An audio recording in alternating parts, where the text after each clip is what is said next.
அவன் பாடின பஸ்ல இருக்கிற டிரைவர், கண்டக்டர், எங்க கூட வர மத்த பேசஞ்சர்ஸ் யாரும் கண்டுக்க மாட்டாங்க. அமைதியா கேட்பாங்க. அவ்வளவு நல்லா பாடுவான். தினமும் காலேஜ்க்கு பென்ஸ் கார்ல வர உனக்கு இத பத்தி எல்லாம் எனக்கு தெரியும்.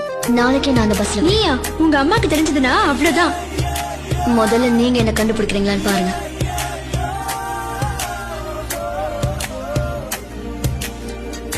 போட்டிருக்கும் கோஷா வேஷம் பேஷா பொருந்ததே, பெண்ணழகு மொத்தம் காண சித்தம் விரும்புதே, வெண்ணிலவின் தேகம் மோடும் மேகம் விலகுமா, வண்ண உடல் யாவும் காணும் யோகம் வாய்க்குமா, கொஞ்சம்